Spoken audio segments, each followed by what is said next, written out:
Hello good afternoon friends. मेरा नाम योगेंद्र प्रसाद है। तो आज रिच डैड पुअर डैड पुस्तक पढ़ रहा हूँ और फिर आप लोग से रिक्वेस्ट कर रहा हूँ इसे ख़रीद कर ज़रूर पढ़ें। जब तक के लिए मैं इसको पढ़ता।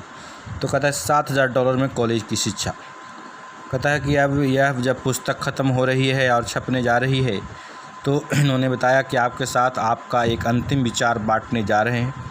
इस पुस्तक को लिखने का ख़ास कारण लोगों को यह सिखाना था कि किस तरह पैसे की समझ से ज़िंदगी की सामान्य समस्याओं को सुलझाया जा सकता है। वित्तीय प्रशिक्षण के बिना हम उन्हीं घिसे पिटे फार्मूलों के सहारे ज़िंदगी काट देते हैं, जैसे कड़ी मेहनत करो, बचाओ, उधार लो और बहुत ज़्यादा टैक्स चुकाओ। आज हमें ज़्यादा समझदारी की ज़रूरत है। तो ये नीचे दी गई कहानी की एक ऐसी आर्थिक समस्या के अंतिम उदाहरण के रूप में प्रस्तुत कर रहे हैं जिससे कई युवा परिवार आज जूझ रहे हैं। आप अपने बच्चों के लिए किस तरह की अंतिम अच्छी शिक्षा का इंतज़ाम कर सकते हैं और अपने खुद के रिटायरमेंट के लिए पैसा इकट्ठा कर सकते हैं।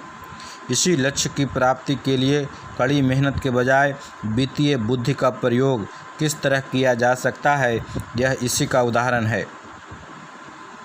इनका एक दोस्त एक दिन अपना दुखड़ा रो रहा था कि 4 बच्चों की कॉलेज की शिक्षा के लिए पैसों की बचत करना कितना कठिन था। वह हर महीने एक म्यूचुअल फंड में $300 जमा कर रहा था और अब तक उसने लगभग $12,000 जमा कर लिए थे।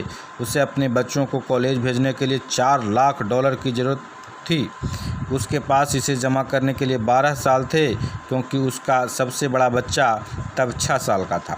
यह 1991 की बात थी और उस समय फिनिक्स का रियल एस्टेट बाज़ार दुर्दशा में था।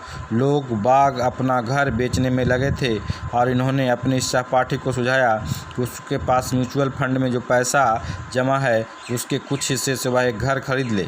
यह विचार उसे कुछ जम गया और उसने उस संभावना पर विचार करने लगा। उसकी मुख्य चिंता यह थी कि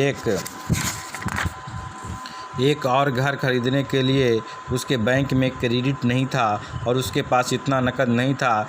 तो इन्होंने उसे भरोसा दिलाया कि किसी प्रॉपर्टी को फाइनेंस करवाने के लिए बैंक के पास जाने के अलावा दूसरे रास्ते भी होते हैं। इन्होंने 2 हफ्ते तक मकान खोजा, एक घर जो इनकी सारी ज़रूरतों को पूरा करता था। चुनने के लिए इनके पास बहुत से घर थे, इसीलिए इन्होंने शॉपिंग में मज़ा भी आ रहा था। आखिरकार इन्होंने एक अच्छे मोहल्ले में 3 बेडरूम और 2 बाथरूम वाला बस घर पसंद किया। मालिक उसी दिन घर बेचना चाहता था, क्योंकि वह और उसका परिवार कैलिफोर्निया के लिए जा रहे थे, जहां उसकी नौकरी उसका इंतज़ार कर रही थी। वह $102 चाहता था, परंतु उन्होंने उसे $79,000 का ऑफ़र दिया। उसने तत्काल इसे मंजूर कर लिया। उस घर पर एक नॉन क्वालिफाइंग लोन था, जिसका मतलब था कि बिना कोई नौकरी वाला व्यक्ति ही भी उसे बैंकर के अनुमोदन के बिना खरीद सकता था। मकान मालिक पर $72,000 का कर्ज बाकी था, इसीलिए इनके दोस्त को केवल बचे $7,000 का इंतजाम करना था, जो कर्ज की रकम और ख़रीदने की राशि का अंतर था। जैसे ही मालिक ने घर खाली किया, इनके दोस्त ने मकान किराए पर उठा दिया। सारा खर्च निकालने के बाद इसमें कर्ज की किस्त की शामिल थी। इसकी जेब से हर महीने $125 आने लगे। इसकी योजना थी कि वह मकान को 12 साल तक अपने पास रखे और हर महीने मिलने वाले अतिरिक्त $125 का उपयोग करके जल्दी से जल्दी कर्ज उतार दे। इन्होंने अनुमान लगाया कि 12 साल में कर्ज का एक बड़ा भाग चुक जाएगा और जब उसका पहला बच्चा कॉलेज जाएगा तो उसके पास $800 प्रति माह की आमदनी होगी। अगर उस मकान की कीमत बढ़ जाती है तो वह घर को भी बेच सकता था। कहता 1994 में फिनिक्स में रियल एस्टेट मार्केट अचानक बदल गया और उसे उसी घर के लिए उसके किराएदार ने $1,56,000 का ऑफ़र दिया, जो उस घर में रहता था और उससे प्रेम करने लगा था। एक बार फिर उसने मुझसे पूछा कि इस बारे में क्या सोचता है। उन्होंने स्वाभाविक रूप से कहा उसे वह 131 टैक्स विहीन एक्सचेंज के आधार पर बेच दे। अचानक ही उसके पास लगभग $80,000 अतिरिक्त आ गए और इन्होंने ऑस्टिन टेक्सास में अपने एक दोस्त को फ़ोन किया, जिन्होंने इस अतिरिक्त धन को एक मिनी स्टोरेज फैसिलिटी में लगा दिया। 3 महीने के भीतर उसे हर महीने लगभग $1,000 के चेक मिलने लगे, जिसे वह कॉलेज म्यूचुअल फंड में जमा करने लगा, जो अब बहुत तेज़ी से बढ़ रहा था। 1996 में मिनी वेयर हाउस बिक गया और उस बिक्री के हिस्से के रूप में लगभग $3,33,000 का चेक मिला, जो उसने एक नए प्रोजेक्ट में लगा दिए, जिससे हर महीने $300 से ज़्यादा आमदनी होने लगी। जो उसके कॉलेज म्यूचुअल फंड में जाने लगी। उसे अब पूरा विश्वास है कि उसका $4 लाख का लक्ष्य आसानी से हासिल हो जाएगा। इसके लिए उसे शुरुआत में केवल $7,000 और थोड़ी सी वित्तीय बुद्धि का इस्तेमाल करना पड़ा। उसके बच्चे को अब उसकी अच्छी शिक्षा मिल सकती है जो वे हासिल करना चाहते हैं, और वह अपनी मूल पूंजी का प्रयोग अपनी रिटायरमेंट के लिए कर सकता है, जो अभी तक उसके सी कॉरपोरेशन की निवेश की हुई है। इस सफल निवेश रणनीति के कारण वह अब जल्दी ही रिटायरमेंट ले सकता है। कहता इस पुस्तक को पढ़ने के लिए धन्यवाद। मुझे आशा है कि इससे आपको कुछ समझ मिली होगी कि किस तरह पैसे की ताकत का इस्तेमाल किया जाए ताकि पैसा आपके लिए काम करे। आज हमें बचे रहने के लिए भी पैसे की समझ की ज़रूरत है। यह विचार कि पैसा बनाने के लिए पैसे की ज़रूरत होती है वित्तीय रूप से नासमझ लोगों का विचार होता है। इसका यह मतलब नहीं कि वे समझदार नहीं हैं। इसका मतलब केवल इतना है कि उन्होंने पैसा बनाने की कला भी नहीं सीखी है। पैसा केवल एक विचार है। अगर आप ज़्यादा पैसा कमाना चाहते हैं तो केवल अपने विचारों को बदल लें। हर आत्मनिर्भर व्यक्ति ने छोटे पैमाने पर एक विचार से शुरुआत की थी और बाद में इसे बड़ा किया था। यही निवेश के बारे में भी लागू होता है। शुरू करने से के लिए केवल कुछ $, ही काफ़ी है। बाद में इनसे बड़ी रकम बनाई जा सकती है। तो ये ऐसे बहुत से लोगों से मिलते हैं जो ज़िंदगी भर किसी बड़े सौदे के पीछे भागते रहते हैं या बड़े सौदे के लिए बहुत सा पैसा जुटाते रहते हैं, परंतु इनकी नज़र में यह मूर्खतापूर्ण है। ज़्यादातर इन्होंने नासमझ निवेशकों को अपना बड़ा अंडा एक ही समझौते में लगाते हुए इस कारण उन्हें तेज़ी से बर्बाद होते हुए देखा है। वे अच्छे काम करने वाले हो सकते हैं, वे अच्छे नागरिक हो सकते हैं, परंतु वे अच्छे निवेशक नहीं थे। पैसे के बारे में शिक्षा और बुद्धि महत्वपूर्ण है। जल्दी शुरुआत करें, कोई पुस्तक खरीदें, किसी सेमिनार में जाएं, अभ्यास करें, छोटी शुरुआत करें। उन्होंने 6 साल से भी कम समय में $5,000 को $10 लाख की संपत्ति में बदला है, जिससे हर महीने $5,000 का कैश फ्लो आता है। परंतु इन्होंने यह बचपन से सीखा है। ये आपको सीखने के लिए इसलिए प्रोत्साहित करते हैं क्योंकि यह इतना मुश्किल नहीं है। दरअसल एक बार आपको इसकी लत पड़ जाए तो आपके लिए आसान हो जाएगा। ये समझते हैं कि इन्होंने अपना संदेश बहुत स्पष्टता से पहुंचा दिया है और आपके हाथ में क्या है, आपके हाथ में क्या है, इस बात का निर्णय इस बात से होता है कि आपके दिमाग में क्या है। पैसा केवल एक विचार है। एक बहुत बढ़िया पुस्तक थिंक एंड ग्रो रिच, इसका शीर्षक यह नहीं है कि कड़ी मेहनत कीजिए और अमीर बनिए। यह सीखिए कि किस तरह पैसे से अपने लिए कठोर मेहनत करवा सकते हैं और आपकी ज़िंदगी किस तरह ज़्यादा आसान और सुखद हो सकती है। आज इस बात की ज़रूरत है कि आप सुरक्षात्मक खेल खेलने के बजाय स्मार्ट बनें और अपनी बुद्धि का प्रयोग करें। Okay, thanks. उसके बाद है कि अपने काम में जुटें। आप सभी को 2 महान उपहार दिए गए हैं, आपका दिमाग और आपका समय। यह आपके हाथ में है कि आप अपना मनचाहा उपयोग कर सकते हैं। आपके हाथ में आने वाले हर $, से आपको और केवल आपको वह ताकत मिल जाती है जो आपकी तकदीर बनाती है या बिगाड़ती है। अगर आप इसे मूर्खतापूर्ण तरीके से खर्च करते हैं तो आप गरीब रहने का विकल्प चुनते हैं। अगर आप इसे दायित्वों पर खर्च करते हैं तो आप मध्य वर्ग में बने रहने का विकल्प चुनते हैं। अगर आप इसे अपने दिमाग में निवेश करते हैं और सीख लेते हैं कि किस तरह संपत्तियों को बनाया जाता है तो आप दौलतमंद होने का विकल्प चुनते हैं। चुनाव आपका है और केवल आपका है। हर दिन हर $, के साथ साथ आप अमीर, गरीब या मध्यम वर्गीय होने का विकल्प चुनते हैं। अगर आप इस ज्ञान को अपने बच्चों के साथ बांटने का विकल्प चुनते हैं तो आप उन्हें उस दुनिया के लिए तैयार करने का विकल्प चुनते हैं जो उनका इंतज़ार कर रही है। यह कोई और नहीं करेगा।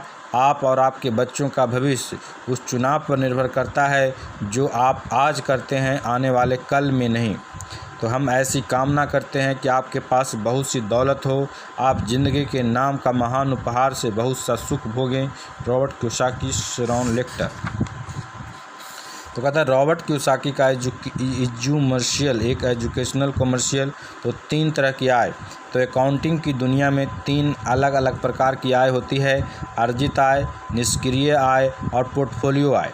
तो जब इनके असली डैडी ने इनसे कहा था स्कूल जाओ, अच्छे नंबर लाओ और एक सुरक्षित नौकरी खोजो, तो इन्होंने एक सुझाव दे रहे थे कि ये अर्जित आय के लिए काम करें। जब इनके अमीर डैडी ने कहा अमीर लोग पैसे के लिए काम नहीं करते, वे पैसे से अपने लिए काम करवाते हैं, तो वे निष्क्रिय आय और पोर्टफोलियो आय के बारे में बात कर रहे थे। ज़्यादातर मामलों में निष्क्रिय आय रियल एस्टेट के निवेशों से हासिल होती हैं। पोर्टफोलियो आय पेपर एसेट से प्राप्त होती है। पेपर एसेट्स यानी स्टॉक, बॉन्ड और म्यूचुअल फंड। पोर्टफोलियो आय वह आय है जिससे बिल गेट्स दुनिया के सबसे अमीर आदमी बन गए। वे अर्जित आय के द्वारा अमीर नहीं बने। तो इनके अमीर डैडी कहा करते थे अमीर बनने की कुंजी है अर्जित आय को निष्क्रिय आय या पोर्टफोलियो आय में जितनी जल्दी संभव हो सके बदलने की योग्यता। वे कहते थे अर्जित आय पर टैक्स सबसे ज़्यादा लगता है, सबसे कम टैक्स निष्क्रिय आय पर लगता है। यह एक और कारण है कि आप अपने पैसे से अपने लिए कड़ी मेहनत करवाएं। सरकार उस आय पर ज़्यादा टैक्स लगाती है जिसके लिए आप कड़ी मेहनत करते हैं, और उस आय पर कम टैक्स लगाती है जिसके लिए आपका पैसा कड़ी मेहनत करता है। तो इनकी दूसरी पुस्तक द कैश फ्लो क्वाड्रेंट में इन्होंने व्यापारिक जगत से मिलने वाले 4 तरह के लोगों के बारे में समझाया है। वे है employ, self employ, business owner और इन्वेस्टर। ज़्यादातर लोग ई और एस बनना सीखने के लिए स्कूल जाते हैं। द कैश फ्लो क्वाड्रेंट इन 4 तरह के मूलभूत अंतरों के बारे में लिखी गई है, और उसमें यह भी सुझाया गया है कि किस तरह अपने क्वाड्रेंट को बदला जा सकता है। वास्तव में इनके ज़्यादातर उत्पाद ऐसे लोगों के लिए बनाए गए हैं जो बी या आई क्वाड्रेंट में हैं। अतः rich dad poor dad series की तीसरी पुस्तक rich dad guide to investing में इन्होंने इस महत्वपूर्ण तथ्य को ज़्यादा विस्तार से रेखांकित किया गया है कि अर्जित आय को निष्क्रिय और पोर्टफोलियो आय में किस तरह बदला जा सकता है। तो इनके अमीर डैडी कहा करते थे सच्चा निवेशक केवल यही करता है कि वह अपनी अर्जित आय को निष्क्रिय और पोर्टफोलियो आय में बदल लें। अगर आप जानते हैं कि आप क्या कर रहे हैं, तो निवेश करना खतरनाक नहीं है। यह केवल कॉमन सेंस की बात है। कहता आर्थिक स्वतंत्रता की कुंजी। आर्थिक स्वतंत्रता और ढेर सारी दौलत की कुंजी है किसी व्यक्ति को अपनी अर्जित आय को निष्क्रिय आय या पोर्टफोलियो आय में बदलने की दक्षता या योग्यता। यही वह दक्षता है जिसे माइक और इन्हें सिखाने में इनके अमीर डैडी ने इतना ज़्यादा समय लगाया। इस योग्यता के कारण ही आज इनकी पत्नी किम और ये आर्थिक रूप से स्वतंत्र हैं। इन्हें काम करने की कोई ज़रूरत नहीं है। ये केवल इसलिए काम करते हैं क्योंकि इन्हें काम करना अच्छा लगता है। आज ये एक रियल इन्वेस्टमेंट कंपनी के स्वामी हैं जिसमें इन्हें निष्क्रिय आय प्राप्त होती है, और पोर्टफोलियो आय के लिए शेयर बाज़ार में IPO या निजी रूप से भाग लेते हैं। इन्होंने अपनी पार्टनर शेरॉन लेक्टर के साथ मिलकर एक वित्तीय बौद्धिक कंपनी भी बनाई है जो पुस्तकें, टेप और खेल बनाती हैं, प्रकाशित करती हैं। तो इनके सभी शैक्षणिक उत्पाद इस तरह बनाए गए हैं कि लोग वही सीख सके जो इनके अमीर डैडी ने इन्हें सिखाया था। वे योग्यताएँ जिनके द्वारा अर्जित आय को निष्क्रिय और पोर्टफोलियो आय में बदला जा सकता है। तो इन्होंने जो 3 बोर्ड गेम बनाए हैं वे महत्वपूर्ण हैं क्योंकि उनमें से ये बातें सीखने को मिलती हैं जो किसी पुस्तक से नहीं सीखी जा सकती हैं। उदाहरण के तौर पर आप केवल पुस्तक पढ़कर कभी साइकिल चलाना नहीं सीख सकते। तो इनके financial education game cash flow 101 जो वयस्कों के लिए परिष्कृत खेल है। कैश फ्लो फॉर किड्स खिलाड़ियों को मूलभूत निवेश दक्षताएं सिखाता है, किस तरह अर्जित आय को निष्क्रिय आय और पोर्टफोलियो आय में बदला जा सकता है। ये अकाउंटिंग और वित्तीय साक्षरता के सिद्धांत भी सिखाते हैं। ये गेम्स दुनिया में अपनी जगह के अनूठे शैक्षणिक उत्पाद हैं। इन सारी दक्षताओं को एक साथ सिखाते हैं। तो कैश फ्लो 202 कैश फ्लो 101 का बृहद संस्करण है, और इसमें कैश फ्लो 101 के गेम बोर्ड की ज़रूरत होती है। कैश फ्लो 101 और कैश फ्लो फॉर किड्स निवेश की मूलभूत सिद्धांतों को सिखाते हैं। कैश फ्लो 202 तकनीकी निवेश के सिद्धांत को सिखाता है। तकनीकी निवेश में परिष्कृत ट्रेडिंग तकनीकी निवेश तकनीकी जैसे short selling, call option, put option, straddles इत्यादि आते हैं। कोई व्यक्ति जो इन परिष्कृत तकनीकों को समझता है पैसा कमा सकता है, चाहे बाज़ार ऊपर जाए चाहे बाज़ार नीचे जाए। तो जैसा कि इनके अमीर डैडी कहा करते थे, एक सच्चा निवेशक ऊपर जाने वाले बाज़ार और नीचे आने वाले बाज़ार दोनों में ही पैसा कमा सकता है। उनके ज़्यादा पैसा कमाने के कारण में से एक यह होता है कि उनमें ज़्यादा आत्मविश्वास होता है। तो इनके अमीर डैडी कहा करते थे कि उनमें ज़्यादा आत्मविश्वास इसलिए होता है क्योंकि उन्हें हारने का डर कम होता है। दूसरे शब्दों में, औसत निवेशक उतना ज़्यादा पैसा इसलिए नहीं कमा पाता क्योंकि उसे पैसा गंवाने का डर होता है। औसत निवेशक यह नहीं जानता कि वह किस तरह नुकसान से खुद को बचा सकता है, और यही कैश फ्लो 202 में सिखाया जाता है। औसत निवेशक सोचता है कि निवेश खतरनाक है क्योंकि औसत निवेशक को प्रोफेशनल निवेशक होने का औपचारिक प्रशिक्षण नहीं मिलता है। तो जैसा कि अमेरिका के सबसे अमीर निवेशक वॉरेन बफेट का कहना है, खतरा तब होता है जब आप नहीं जानते कि आप क्या कर रहे हैं। तो इनके बोर्ड गेम्स मूलभूत निवेश और तकनीकी निवेश की बुनियादी बातें सिखाती हैं और साथ ही लोगों को इसमें मज़ा भी आता है। इन्हें कभी कभार यह सुनने को मिलता है कि आपके शैक्षणिक खेल महंगे हैं। अमेरिका में कैश फ्लो 10 की कीमत $195, कैश फ्लो 20 की कीमत $95, कैश फ्लो फॉर किड्स की कीमत $39.95। तो इनके सभी खेल उत्पाद संपूर्ण शैक्षणिक कार्यक्रम हैं। इनमें ऑडियो कैसेट, वीडियोज़ और पुस्तकें भी शामिल हैं। इनकी कीमतों का एक कारण यह है कि ये हर साल केवल एक सीमित मात्रा में ही उत्पादन करते हैं। ये अपना सिर हिलाते हैं, जवाब देते हैं कि हाँ वे महंगे हैं, खासकर जब इनकी तुलना मनोरंजन के लिए बने बोर्ड गेम से की जाए, और जब वे अपने खुद से चुपचाप कहते हैं। परंतु इनके खेल इतने महंगे नहीं हैं जितनी महंगी कॉलेज की शिक्षा है। अर्जित आय के लिए पूरी ज़िंदगी कड़ी मेहनत करनी है, ढेर सारा टैक्स चुकाना है, निवेश बाज़ार में अपना सारा पैसा गंवाने के आतंक में जीना है। अब जब इस तरह का कोई व्यक्ति ज़्यादा कीमत के बारे में बड़बड़ाता हुआ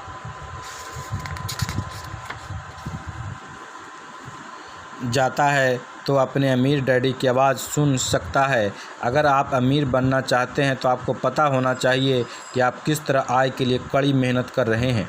इस आय को किस तरह अपने पास रखा जाए और उसे नुकसान से कैसे बचाया जाए, यही प्रचुर संपत्ति का रहस्य है।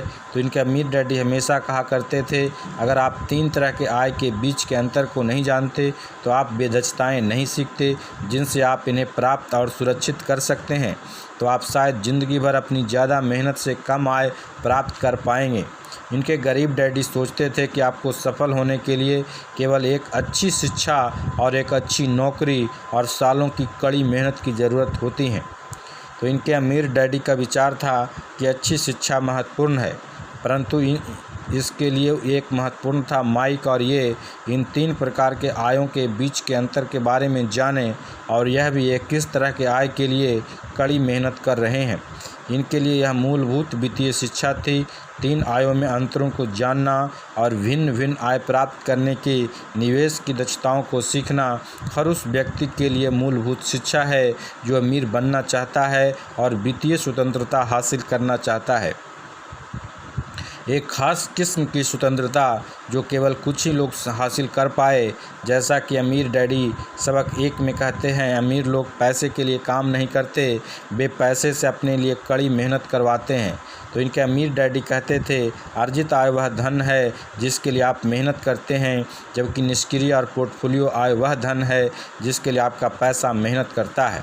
आयों बीच में इस छोटे से अंतर को समझना इनके जीवन में बहुत महत्वपूर्ण साबित हुआ, और जैसा रॉबर्ट फ्रॉस्ट की कविता के अंत में, और इसी बात से सारा फ़र्क पड़ा। तो सीखने का सबसे आसान और बेहतरीन तरीका कौन सा है?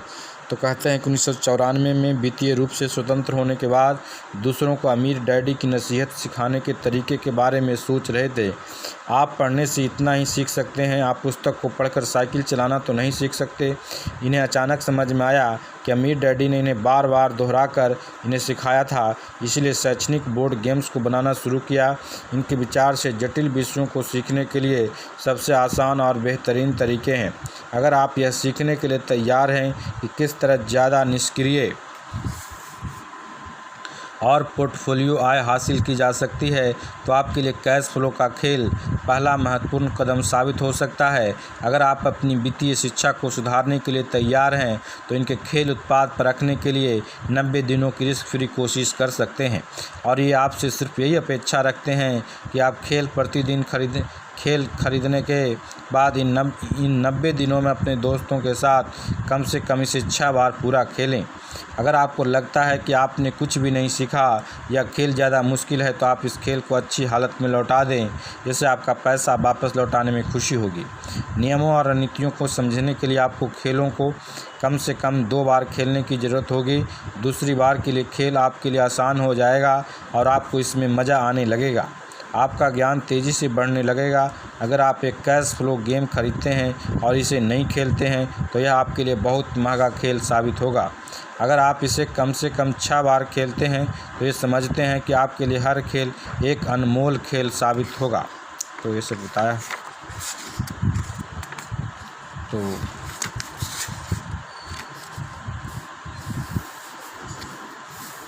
थोड़ा सा इसमें लास्ट में लेखक के बारे में बताया है रॉबर्ट कियोसाकी कि लोगों को आर्थिक रूप से संघर्ष करने का मुख्य कारण है कि सालों तक स्कूल जाने के बावजूद उन्होंने पैसे के बारे में कुछ भी नहीं सीखा। इसका परिणाम यह है कि लोग पैसे के लिए काम करना सीख जाते हैं, परंतु वे पैसे से अपने लिए काम करवाना कभी नहीं सीख पाते। रॉबर्ट का कहना है, हवाई में पढ़े लिखे रॉबर्ट चौथी पीढ़ी के जापानी अमेरिकी हैं। वे शिक्षकों के गरिमामय परिवार से आए हैं और इनके जो डैडी थे वो हवाई राज की शिक्षा प्रमुख थे। हाई स्कूल के बाद रॉबर्ट की शिक्षा न्यूयॉर्क से हुई और ग्रेजुएशन के बाद वे यूएस मैरीन कॉर्प्स में शामिल होकर एक ऑफिसर और हेलीकॉप्टर गनशिप पायलट के रूप में वियतनाम चले गए। युद्ध से लौटने के बाद रॉबर्ट का बिजनेस कैरियर शुरू हुआ। 1977 में उन्होंने एक कंपनी स्थापित की जिसने बाज़ार में पहले नायलॉन और बेलक्रॉस सर्फर वॉलेट्स उतारे, जो करोड़ों डॉलर का विश्वव्यापी उत्पाद बन गया। वे और उनके उत्पाद runners world, gentleman, quarterly, success magazine, Newsweek, यहाँ तक कि प्लेबॉय में फीचर हुए हैं। व्यवसाय जगत को छोड़कर उन्होंने 1985 में एक अंतर्राष्ट्रीय शैक्षणिक कंपनी की सह स्थापना की जो 7 देशों में काम कर रही है, लाखों ग्रेजुएट को व्यवसाय और निवेश सिखा रही है। तो 47 साल की उम्र में रिटायर होने के बाद रॉबर्ट वही कर रहे हैं जिनमें सबसे ज़्यादा आनंद मिलता है, निवेश। अमीरों और गरीबों के बीच बढ़ती खाई के बारे में चिंतित रॉबर्ट ने कैश फ्लो गेम बोर्ड की रचना की, जो धन का खेल सिखाता है जो अब तक केवल अमीरों को ही आता था। हालांकि रॉबर्ट का व्यवसाय रियल एस्टेट और छोटी पूंजियों की कंपनियों को विकसित करना है, परंतु इनका असली प्रेम और मकसद शिक्षा देना है। उन्होंने ऑग मोनिडिनो, जिग जिगलर और एंथनी रॉबिन्सन जैसे महान लोगों के साथ स्टेज कार्यक्रम में भाषण दिए हैं। रॉबर्ट कियोसाकी का संदेश स्पष्ट है, अपने धन की जिम्मेदारी लें या फिर जिंदगी भर दूसरों के आदेशों का पालन करें। आप या तो अपने पैसे के मालिक हैं या फिर इसके गुलाम हैं। रॉबर्ट की कक्षाएं 1 घंटे से लेकर 3 दिन तक चलती हैं, जिसमें लोगों को अमीरी के रहस्य सिखाए जाते हैं। हालांकि उनके विषय निवेश से लेकर ज़्यादा मुनाफे और कम जोखिम होते हैं। आपके बच्चों को अमीर बनना सीखना होता है, कंपनी शुरू करना, उसे बेचना होता है। उनका एक जोरदार संदेश है और यह संदेश है कि अपने भीतर सोए हुए पैसे के जीनियस को जगाएं। आपका जीनियस बाहर निकलने का इंतजार कर रहा है। विश्व प्रसिद्ध वक्ता और लेखक एंथनी रॉबिन्सन रॉबर्ट के बारे में कहते हैं कि शिक्षा में रॉबर्ट कियोसाकी का काम सशक्त, प्रभावी और ज़िंदगी बदलने वाला शिक्षा है। मैं इनकी कोशिशों को सलाम करता हूं और उनकी बहुत ज़्यादा अनुशंसा करता हूं। महान आर्थिक परिवर्तन के इस दौर में रॉबर्ट का संदेश अनमोल है। और जो लास्ट में शैरॉन एल सेक्टर तो कहता है कि पत्नी और 3 बच्चों की मां, सीपीए, व्यावसायिक मैनेजर, गेम्स और प्रकाशक उद्योगों के सलाहकार शेरन लेक्टर ने शिक्षा के क्षेत्र में अपने व्यावसायिक प्रयास समर्पित किए हैं। उन्होंने फ्लोरिडा स्टेट यूनिवर्सिटी से अकाउंटिंग की डिग्री ली। वे बिग 8 अकाउंटिंग फर्म से एक उच्च पदों पर काम करने वाली पहली महिला बनी। वे कंप्यूटर उद्योग में एक बड़ी कंपनी के CFO बनी। राष्ट्रीय बीमा कंपनी की टैक्स डायरेक्टर के साथ वे विस्कॉन्सिन में अपने पहले क्षेत्रीय महिला संस्थापक और एसोसिएट प्रकाशक बनी।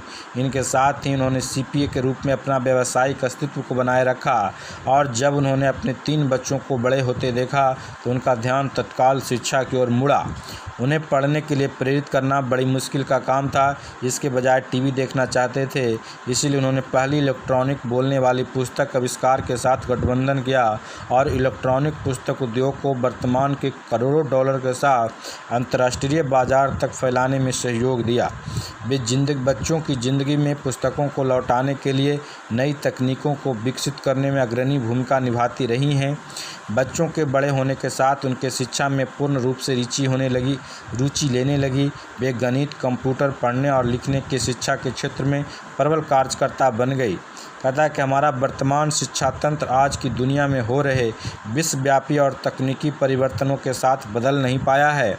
हम अपने बच्चों को ऐसी स्कूली और आर्थिक दक्षताएं सिखानी है जिनसे वे न केवल आने वाले समय में बचे रह पाएँ बल्कि खुशहाल और समृद्ध भी रहें। तो रिच डैड पुअर डैड और द कैश फ्लो क्वाड्रेंट की सह लेखिका के रूप में वे अपने प्रयासों को शैक्षणिक साधन रचने में लगा रही हैं ताकि कोई भी अपनी वित्तीय शिक्षा को बेहतर कर सकें और जीवन में सफलता हासिल कर सकें। तो कैश फ्लो टेक्नोलॉजी की स्थापना की कंपनी का मिशन है मानवता की आर्थिक समृद्धता को ऊपर उठाना। कैश फ्लो टेक्नोलॉजी उत्पादों सिखाती है।